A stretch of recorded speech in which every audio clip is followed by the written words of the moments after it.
देखो अनिका, मैं एक बात कह सकता हूँ ऑफ द रिकॉर्ड। मनाली में जितने भी गलत काम होते हैं, चाहे वो किडनैपिंग ही क्यों ना हो, इन सारे केसेस में कहीं ना कहीं तो तुम्हारे ससुराल वाले यानी कुणाल डोगरा के खानदान का हाथ होता ही है।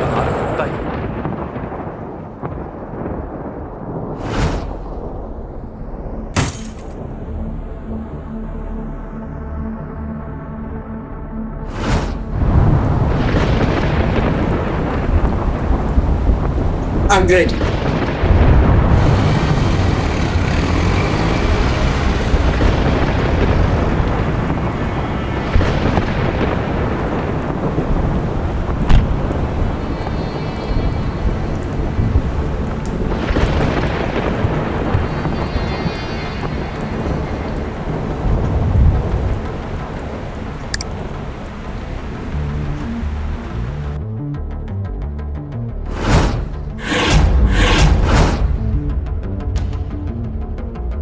मैं अनिका 7 साल की थी जब मेरी माँ की डेथ हो गई और उसके तुरंत बाद पापा दूसरी शादी करके नई माँ घर में ले आए।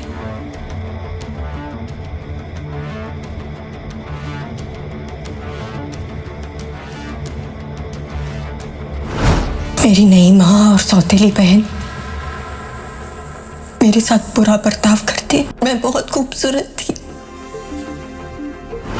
फिर जब मैं 15 साल की हुई तो अचानक एक ही महीने के अंदर न जाने कैसे मेरे हार्मोन्स बिगड़ गए और मैं मोटी और भद्दी हो गई।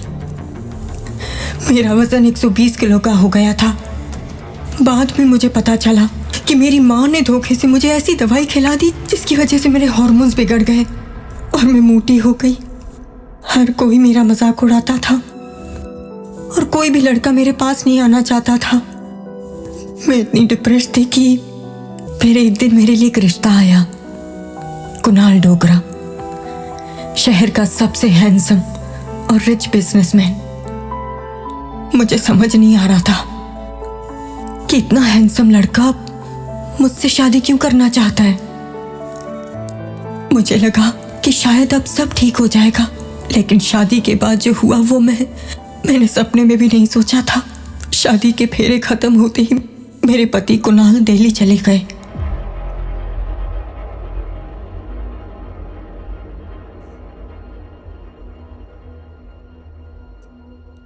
और अगली सुबह अचानक मेरे पेट में दर्द होने लगा। पापा!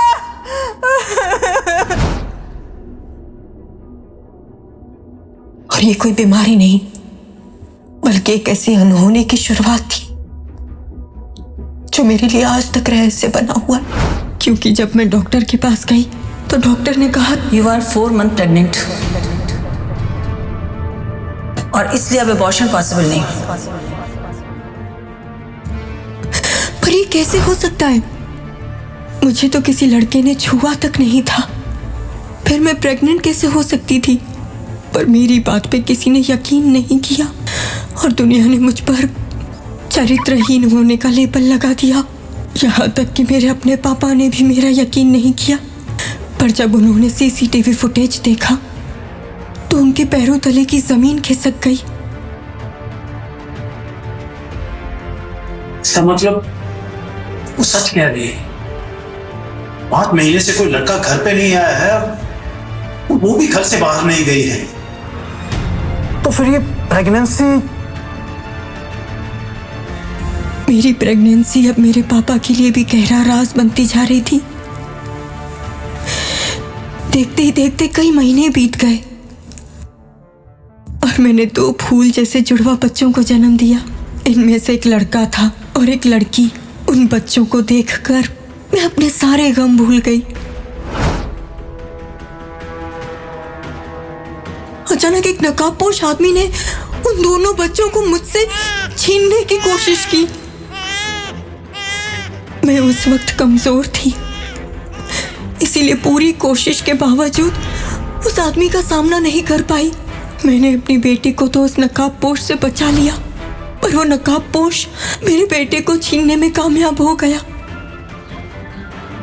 इस सदमे से निकलने के लिए मैं अपनी बेंगलोर वाली मौसी के पास चली गई। और अपनी बेटी के साथ एक नई जिंदगी शुरू की।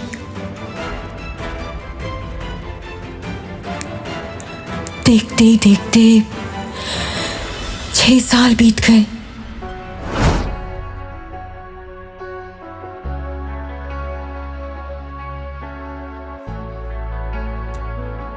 इन 6 सालों में बहुत कुछ बदल गया था। मैं अब पहले की तरह मोटी नहीं, बल्कि एक स्लिम फिगर वाली खूबसूरत औरत में तब्दील हो चुकी थी। और किसी के लिए भी मुझे पहचान पाना अब मुश्किल था। और यही नहीं, इन 6 सालों में मैं एक जानी मानी डॉक्टर बन चुकी थी और डॉक्टर अमृता के नाम से मशहूर थी।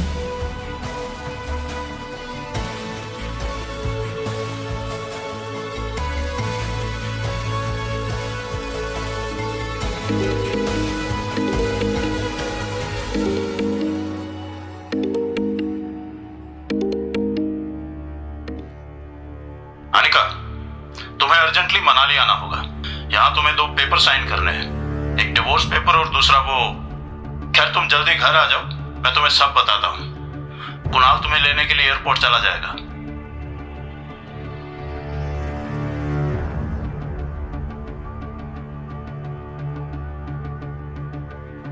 यूं तो मैं मनाली के नाम से ही घबरा जाती थी, क्योंकि मेरे अतीत की पूरी यादें उस जगह से जुड़ी थी। और मैं नहीं चाहती थी कि मेरे अतीत की परछाई मेरी 6 साल की बेटी रिया पर पड़े।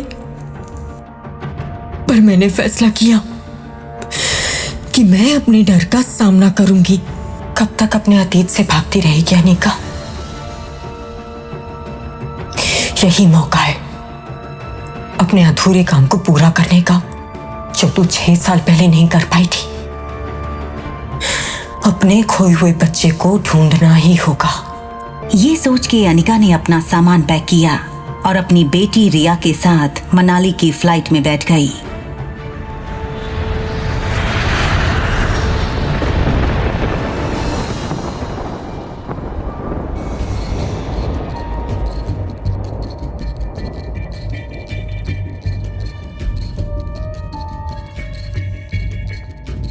जैसे ही फ्लाइट लैंड हुई, अनिका ने देखा कि उसका पति कुणाल एयरपोर्ट के बाहर अनिका का वेट करते हुए खड़ा था। तभी अचानक कुणाल की नजर एयरपोर्ट के दरवाजे पर पड़ी और अनिका को देखकर वो उसकी खूबसूरती में खो गया। इतनी खूबसूरत लड़की तो मैंने मनाली में कभी नहीं देखी। अनिका के बदले हुए रूप के कारण उसका पति कुणाल उसे पहचान नहीं पाया था और इसीलिए उसे फ्लर्ट करने लगा। हाय मिस गॉर्जियस, अब मनाली में नहीं लगती। पर अनिका ने कोई जवाब नहीं दिया और जल्दी जल्दी में रिया को टैक्सी में बैठाया। और खुद जब टैक्सी में बैठने जा रही थी, तब कुणाल ने थोड़ा मायूस होते हुए कहा,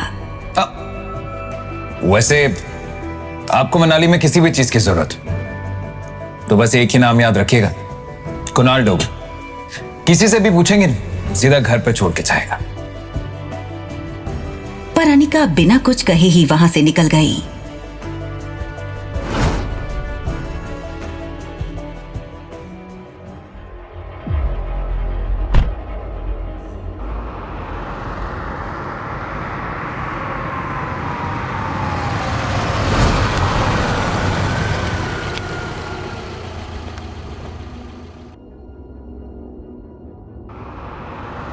इधर कुणाल अब भी एयरपोर्ट में अनिका का इंतजार कर रहा था और वहां अनिका रिया को होटल छोड़ के अपने पापा के घर पहुंच चुकी थी।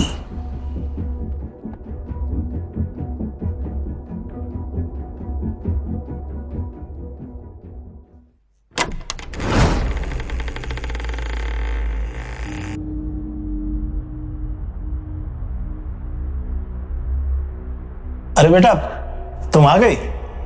अनिका को देखते ही उसके पापा ने पूछा। कुणाल कहाँ है? अपने पापा की बात का जवाब दिए बिना अनिका बोली, अब तो बता दीजिए क्या अर्जेंट काम है, क्यों बुलाया मुझे यहाँ? अनिका के पापा ने हिचकिचाते हुए उससे कहा, तुमसे 2 डॉक्यूमेंट साइन करवाने थे। कैसे डॉक्यूमेंट्स? देखो बेटा, तुम और कुणाल दोनों 6 साल से अलग रह रहे हो। तुम अपनी लाइफ में खुश हो और वो भी अपनी लाइफ में आगे बढ़ना चाहता है। इसलिए बेटर यही रहेगा कि तुम दोनों डिवोर्स ले लो। तुम्हें डिवोर्स पेपर साइन करने के लिए बुलाया है।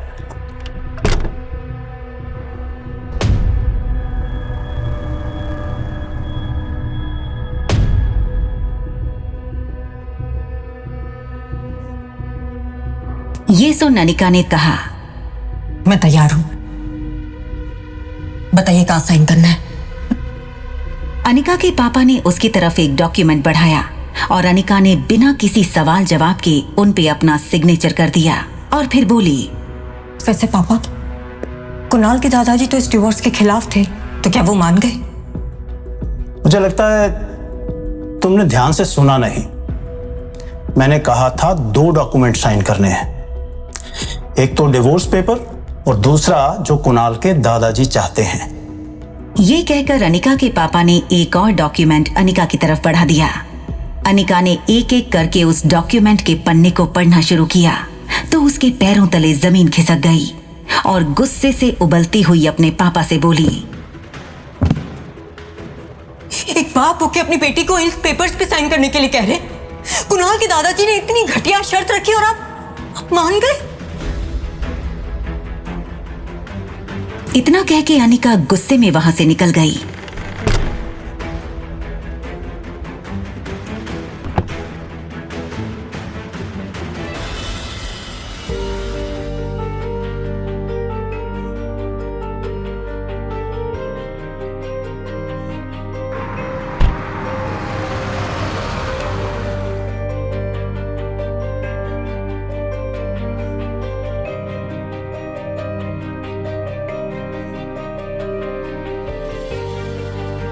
पूरे रास्ते अनिका कुणाल के दादाजी की शर्त के बारे में सोच रही थी। उसने मन ही मन खुद से कहा, मैं तो यहाँ मनाली अपने खोए हुए बेटे को ढूंढने के मकसद से आई थी। मुझे क्या पता था कि यहाँ एक नई मुसीबत मेरा इंतजार कर रही होगी। मुझे पहले ही समझ जाना चाहिए था कि अगर इतने सालों बाद पापा ने मुझे मनाली बुलाया है तो उसमें जरूर उनका कोई मतलब होगा। पर अब कुछ भी हो जाए, मुझे जल्द से जल्द अपने खोए हुए बेटे को ढूंढना होगा।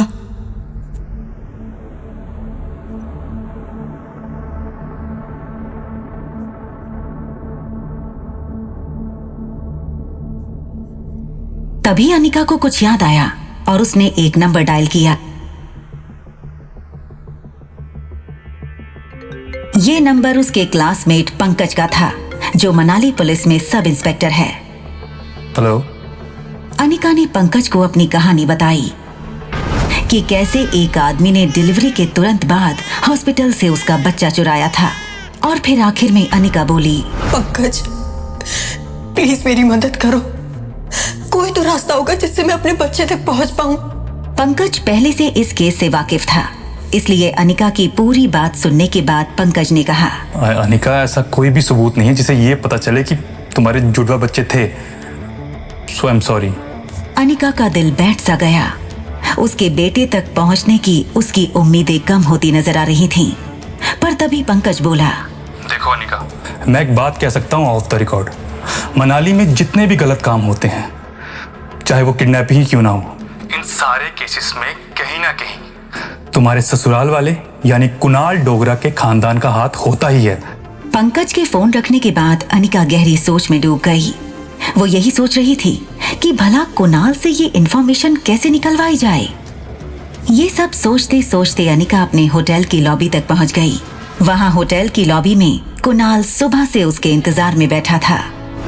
कुणाल ने जब से अनिका को एयरपोर्ट में देखा था, तब से वो उसका दीवाना हो गया था।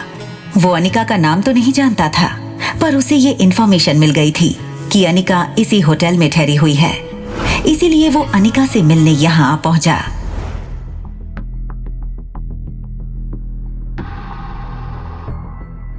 जैसे ही अनिका होटल लॉबी में दाखिल हुई तो कुणाल ने एक गुलदस्ता उसकी ओर बढ़ाते हुए कहा, हाय, व्हाट अ सरप्राइज।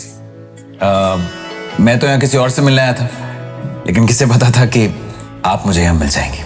कुणाल की आंखों में अनिका को झूठ साफ नजर आ रहा था, लेकिन अपने खोए बेटे को वापस पाने की आखिरी कड़ी कुणाल था। इसलिए अनिका ने बात को आगे बढ़ाने के लिए गुलदस्ता ले लिया। कुणाल अनिका को मौका देखकर पूछ लेता है। वैसे यहाँ पास में एक बहुत अच्छी कॉफी शॉप है, क्या आप मेरे साथ चलना चाहेंगी?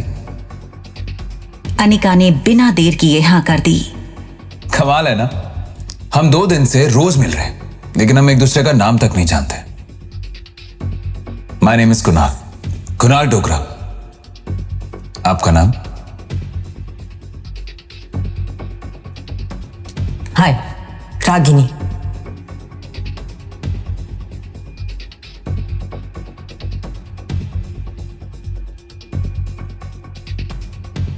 अनिका मन ही मन सोच रही थी कि वो कुणाल से अपने बच्चे के बारे में कैसे पूछे। आपकी बहन और आप में काफी एज डिफरेंस है। मेरा मतलब वो 6-7 साल की होगी और आप 21-22। काफी जानकारी है आपको मेरी। वैसे कुछ जानकारी मैंने भी इकट्ठा की आपकी। अच्छा, जैसे कि आप मैरिड हो? ये सुनते ही कुणाल के सारे अरमानों पर जैसे पानी फिर गया हो, वैसे उसके चेहरे का रंग फीका पड़ गया। अनिका कंटिन्यू करती है। इनफैक्ट जब आपकी शादी हुई तो आपकी वाइफ 4 मंथ्स प्रेग्नेंट थी, है ना?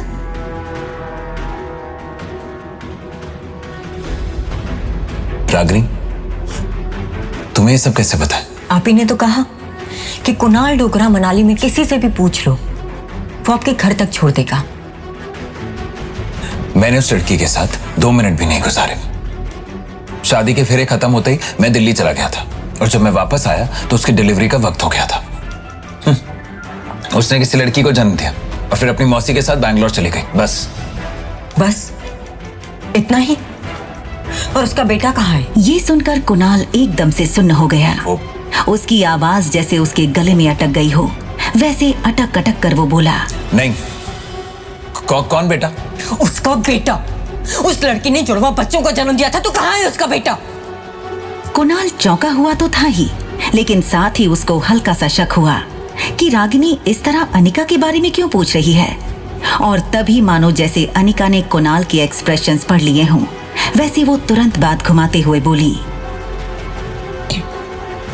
ठीक है, मत बताइए।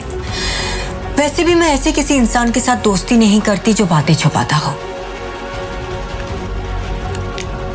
देखो रागिनी, मैं सचमुच नहीं जानता कि उस बच्चे के साथ क्या हुआ। ये सुन के अनिका की आखिरी उम्मीद भी टूट गई। वो समझ चुकी थी कि कुणाल उसके किसी काम का नहीं, इसीलिए वो कुणाल को टालने के इरादे से बोली, मैं जल्दी से नए दोस्त नहीं बनाती। जब तक उनके बारे में पूरी इंफॉर्मेशन ना हो, मैं दोस्ती नहीं करती। तो अब तो तुम मेरे बारे में सब कुछ जान चुकी हो, तो अब तो दोस्ती का हाथ आगे बढ़ा दो। इतनी आसानी से नहीं, इंतजार करना होगा।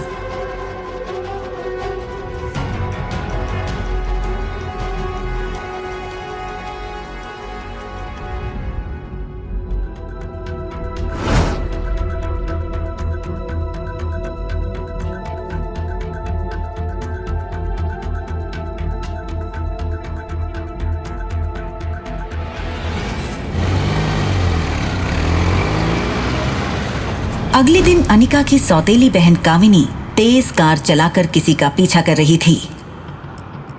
ये कोई और नहीं, कुणाल था। कामिनी और कुणाल की मंगनी हो चुकी थी, पर पिछले कुछ दिनों से कुणाल का बर्ताव कुछ अजीब था। कुणाल ना ही कामिनी का फोन उठा रहा था और ना ही कॉल बैक कर रहा था, इसीलिए कामिनी को कुणाल पर शक होने लगा।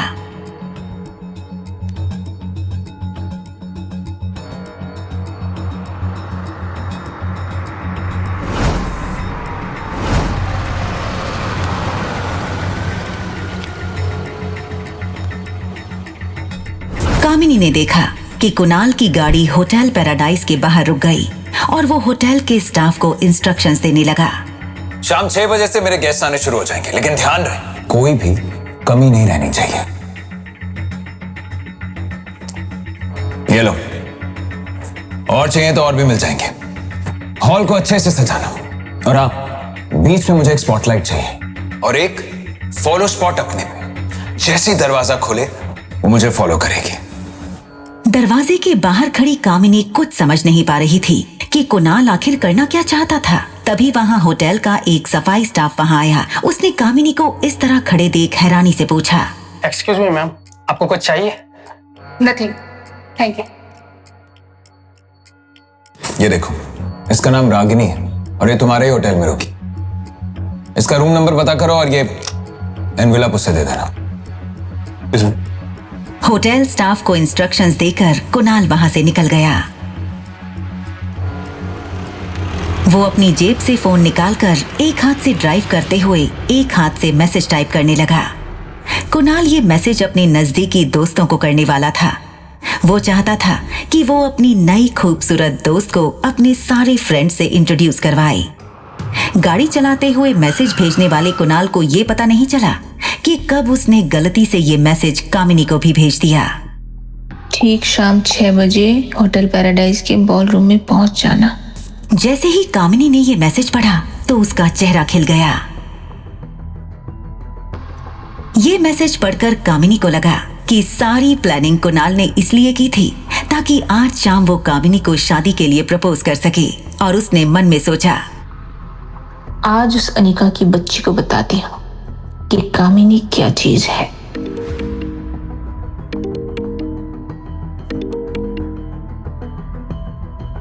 हेलो, तुम्हें क्या लगा कि तुम कुणाल के दादाजी की शर्त नहीं मानोगी तो वो मुझसे शादी नहीं करेगा?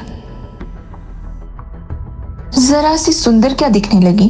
तुम्हें लगा कि कुणाल को मुझसे छीन लोगी? ये तुम्हारी गलतफहमी है। आज शाम 6 बजे होटल पैराडाइज के बॉलरूम में आ जाना। अपनी आंखों से देख लेना कुणाल मुझसे कितना प्यार करता है। अगर हिम्मत हो तो आ जाना। और एक बात अनिका, तुम्हारे बीते हुए कल के बारे में तुमसे ज्यादा मैं जानती हूँ। अगर तुम्हारे पास्ट के बारे में कुछ अहम बातें जानना चाहती हो तो जरूर आ जाना। अनिका हैरान हो गई और सोचने लगी कि आखिर कामिनी अनिका के अतीत की किस बात की ओर इशारा कर रही थी। कहीं ऐसा तो नहीं कि कामिनी अनिका के खोए बेटे के बारे में कुछ जानती है। यही सोच के अनिका ने उस पार्टी में जाने का फैसला किया।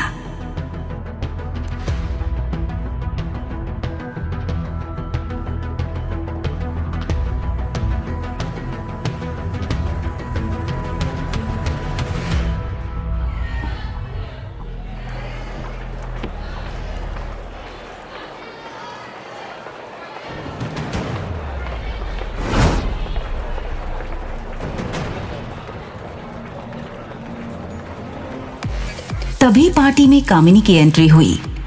कामिनी ने ऑफ शोल्डर 1 पीस गाउन पहना था। कामिनी कुछ ज्यादा ही सज धज के आई थी इस पार्टी के लिए।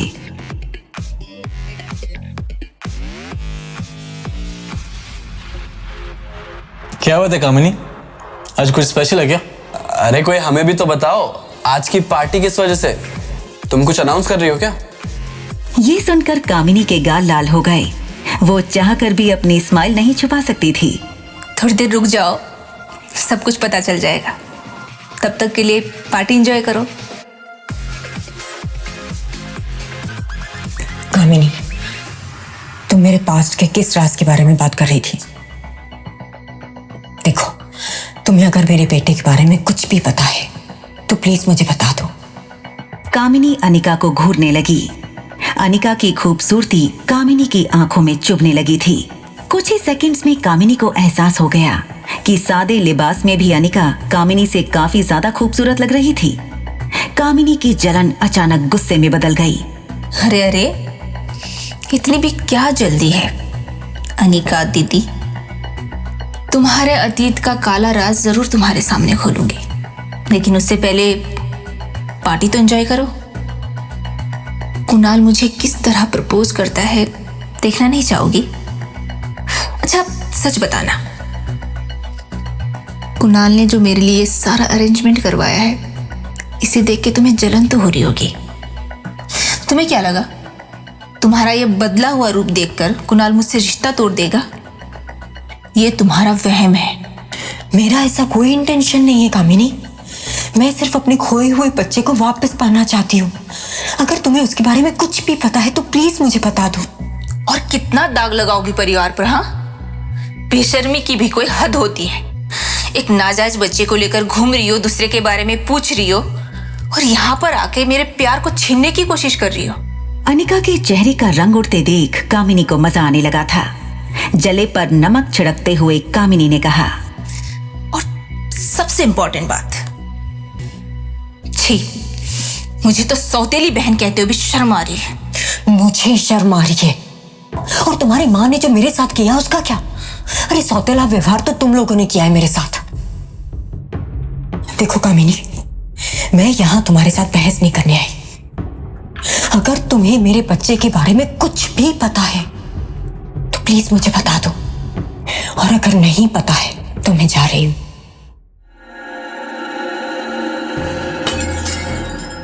You stupid! मेरी सारी ड्रेस खराब कर दी। मैं सब जानती हूँ, ये तुमने जानबूझ कर किया है। तुम्हारा यही मकसद था ना यहाँ आने का, कि किसी भी तरह मेरी पार्टी खराब कर दो। Get out! Get out from here!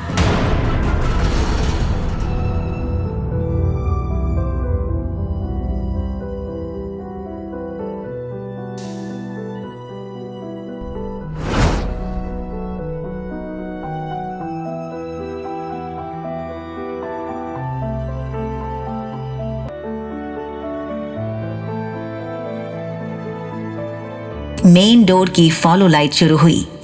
जब गेट खुला तो अंदर कुणाल एक गिटार के साथ एंटर हुआ।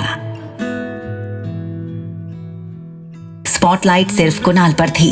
कुणाल ने गिटार की स्विंग पर एक बार जोर से उंगलियां फेरी और सबका ध्यान अपनी ओर खींच लिया। बड़े फिल्मी अंदाज से कुणाल बोला, लेडीज एंड जेंटलमैन, आज मैं अपने दिल की बात एक लड़की से कहना चाहता हूँ, और उसके लिए मुझे आप सबका साथ चाहिए।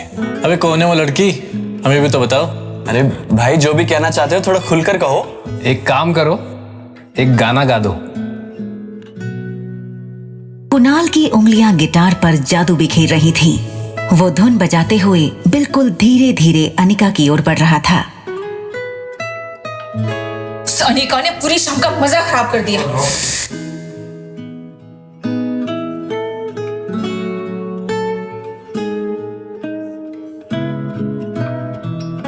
जैसे ही कुणाल अनिका के नजदीक पहुंचा, वो अपने घुटनों के बल बैठ गया और बोला, तुम्हारी जैसी खूबसूरत लड़की मैंने आज तक नहीं देखी।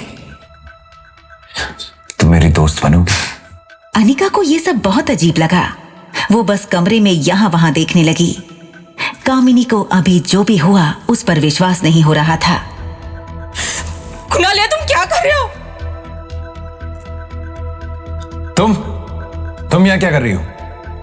तुमने ये सब इसके लिए किया? तुम जाओ यहाँ से, मैं तुमसे बाद में बात करूंगा।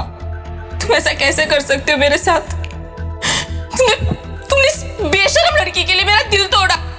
कामिनी और कुणाल की बहस देखकर अनिका को एहसास हो गया कि यहाँ हालात बहुत बिगड़ चुके हैं और इस वक्त उसका यहाँ से चले जाना ही ठीक होगा।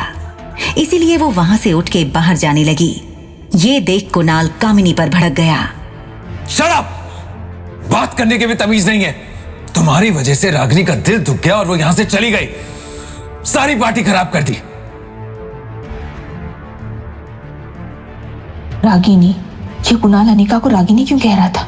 क्या यह लड़की सच में अनिका नहीं रागिनी है और अब तक अनिका बनने का नाटक कर रही थी, या फिर अनिका ने कुणाल से झूठ बोला? मुझे तो पहले से ही शक था कि भला वो मोटी अनिका सुंदर कैसे बन गई। जो भी हो, मुझे सच्चाई का पता लगाना ही होगा। उधर दूसरी तरफ अनिका जैसे ही बॉलरूम के बाहर निकलने वाली थी कि अचानक एक गुलाब में लिपटी चिट्ठी उसके पैरों पे आके गिरी।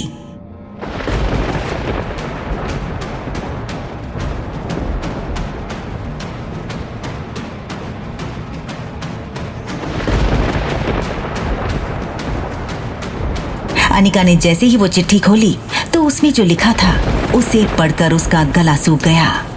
डॉक्टर अमृता रागिनी या फिर अनिका गुलेरिया, किस नाम से बुलाऊं तुम्हें? तुम्हारे ये नाम दुनिया को धोखा दे सकते हैं, लेकिन मुझे नहीं, क्योंकि मुझे तुम्हारी पूरी सच्चाई पता है। वो रहस्यमयी प्रेगनेंसी, वो नकाबपोश और कुणाल के दादाजी का कॉन्ट्रैक्ट। जानना नहीं चाहोगे कि कौन है तुम्हारे जुड़वा बच्चों का बाप और क्या हुआ तुम्हारे खोए हुए बच्चे के साथ? अगर तुम ये राज जानना चाहती हो तो बदले में तुम्हें और चिट्ठी में आगे जो लिखा था वो पढ़ के अनिका के हाथ पांव कांपने लगे। इस चिट्ठी ने अनिका के आगे एक नई उलझन खड़ी कर दी थी।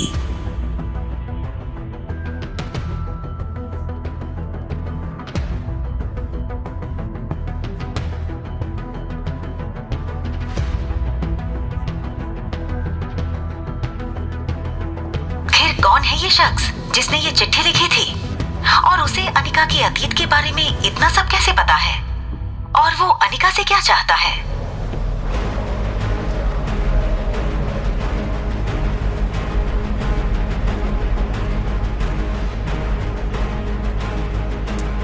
कुणाल के दादाजी अनिका से कौन सा कॉन्ट्रैक्ट साइन करवाना चाहते थे और आखिर क्या है अनिका की रहस्यमयी प्रेगनेंसी का सच? जानने के लिए देखिए अगला एपिसोड सिर्फ पॉकेट एफएम के यूट्यूब चैनल पर। और एक लड़की को देखा तो के सारे एपिसोड्स को सुनने के लिए डिस्क्रिप्शन में दी गई लिंक से डाउनलोड कीजिए पॉकेट एफएम ऐप।